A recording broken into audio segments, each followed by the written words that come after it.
We wanted to take a quick look back this week and talk a little bit more, or at least hear a little bit more about those criminal referrals.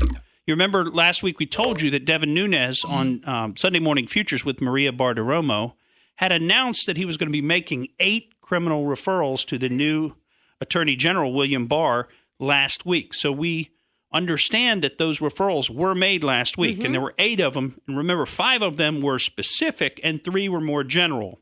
Well, we didn't get last week to share with you what Devin Nunes had to say as he tried to explain some of the details of these various referrals.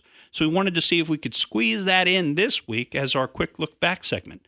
Let's hear from House member Chairman Devin Nunes. All of these are classified or sensitive, and so because a lot of them could contain sensitive or classified information.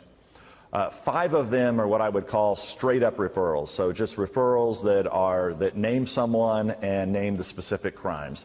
Those crimes are lying to Congress, misleading Congress, leaking classified information. So 5 of them are those types.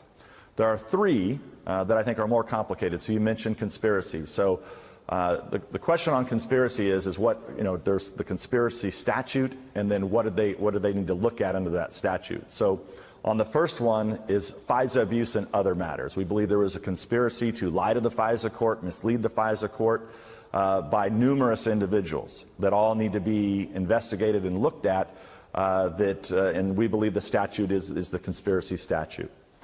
The second conspiracy one is involving manipulation of intelligence. That also could ensnarl many Americans.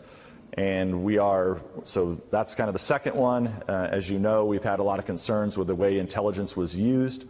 So that would be kind of the 2 conspiracy recommendations, referrals that we're making. The third is what I would call a global leak referral. So there are about a dozen highly sensitive, classified information leaks that were given to only a few reporters over the last 2.5+ years. And that's pretty serious, I think. A lot of those classified leaks, which some of the actual leakers have been a little bit cavalier about, like James Comey, about writing up those memos, which he only got to know the information in those memos by being the director of the FBI. That's the only way he got into the room to have a private meeting with the president. Sure. And then he released those, remember, through his friend Jonathan Richman to the New York Times and other media outlets. I mean, basically to the public.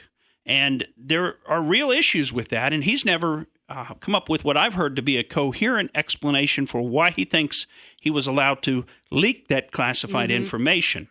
So, we're going to have the hope is that some of this does come home to roost, because it looks like, we've certainly covered, there has just been a complete lawlessness about the way that the Department of Justice has operated over the last 4 or 5 years.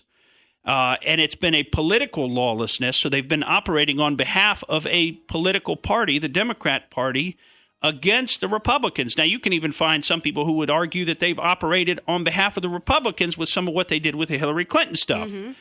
Well, we can disagree about whose team they're on, but I think we can all agree that they're not behaving appropriately for our law enforcement in this country. They're not supposed to be choosing political sides and trying to assist one party or the other, no matter the situation.